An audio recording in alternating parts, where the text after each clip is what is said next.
আসসালামু আলাইকুম। আজকে আমি বাংলা বানানিতে দুইটা বর্ণ নিয়ে আলোচনা করব, দুটি যুক্ত ব্যঞ্জন নিয়ে আলোচনা করব। যে যুক্ত ব্যঞ্জনগুলো আমরা প্রায় ভুল করে থাকি।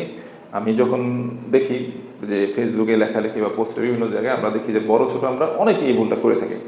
যেমন এখানে আমি যদি লিখি, এটা হচ্ছে কি এ, আর যদি এর উপর এখানে মাত্রা নেই, উপরে দেখেন এখানে কি মাত্রা নেই। আর যদি আমরা এখানে এইভাবে লিখি, এখানে যদি মাত্রা থাকে তাহলে কিন্তু একটা বড় পার্থক্য হয়ে যায়। এটা হচ্ছে এ আর এটা হচ্ছে তয়ের পালা। এটা কিভাবে হলো? যেমন আমরা যদি এভাবে লিখি, যেমন এটা আসছে কিভাবে, এটা হচ্ছে এরকম ছিল। প্রথমে হচ্ছে ত লিখলাম, তয়ের সাথে র ফলা, এই যে র ফলা দেখলাম, তো এটা হচ্ছে তয়ের ফলা। এখন এটা পরিবর্তন করে সুন্দর দেখানোর জন্য আমরা এভাবে লিখি, একবার এভাবে লিখি, অর্থাৎ এই মাঝখানে এই অংশটুকু আমরা মুছে দিই। তারপরে আমাদের হয় কি তয়ের ফলা, আর এটা হচ্ছে কি এ। যেমন আমরা যদি লিখি ছাত্র, তাহলে আমাদের এখানে লিখতে হবে কি ছয় একার সা, এরপরে মাত্রা দিতে হবে এই তয়ের ফলা, ছাত্র।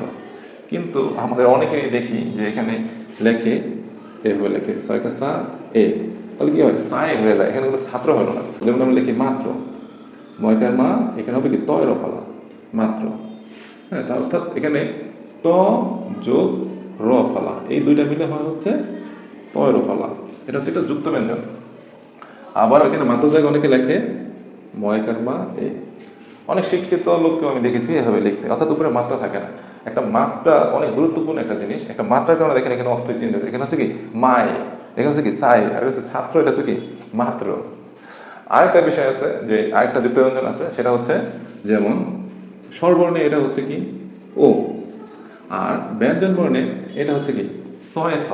যেমন এটা হয় কি হবে, এটা হচ্ছে ত, ত যোগ ত, এই সমান সমান হচ্ছে কি তয়ে ত।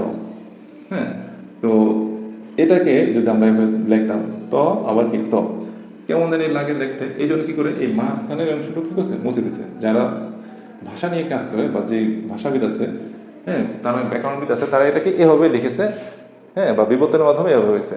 তো আমরা এভাবে লিখবো। একটা হচ্ছে কি ও এর উপরে মাত্রা নেই, সর্বর্ণ ও এর উপর মাত্রা নেই, আর ব্যঞ্জনবর্ণ তয় তার উপরে কি আছে পূর্ণ মাত্রা আছে। এই মাত্রাগুলো না দিলে কি হবে না। যেমন আমরা যদি লিখি বৃত্ত, বয়লিকা তয় ত, বৃত্ত, এখানে মাত্রা দিতে হবে। আর যদি আমরা লিখি এভাবে মাত্রা না দিতে লিখি শুধু, তাহলে কি বৃয় হয়। ঠিক আছে, অনেকেই এই ভুলটা করি আমরা লেখার সময়। এই মাত্রা ঠিক রাখতে হবে, এই জন্য নাহলে অর্থই চেঞ্জ হয়ে যায়, উচ্চারণ চেঞ্জ হয়ে যায়, শব্দের মিনিং চেঞ্জ হয়ে যায়। যেমন ও, আমাদের যদি উপর, তাহলে হলো ও, এখানে ও হচ্ছে মাত্রাহীন, আর প হচ্ছে কি অর্ধমাত্রা বর্ণ, আর র হচ্ছে পূর্ণমাত্রা বর্ণ, এ হচ্ছে ওপর। তো এইগুলো লেখার সময় যদি আমরা সচেতন থাকি, তাহলে আমাদের লেখার মান, কোয়ালিটি আরও বৃদ্ধি হবে। আশা করি ভবিষ্যতে আমরা সবাই এই বর্ণগুলো যখন ব্যবহার করব, তখন আমরা সবাই এই নিয়মটা ব্যবহার করবো বা জেনে শুনে ব্যবহার করবো, লিখবো। ভালো থাকবেন, আল্লাহ হাফেজ।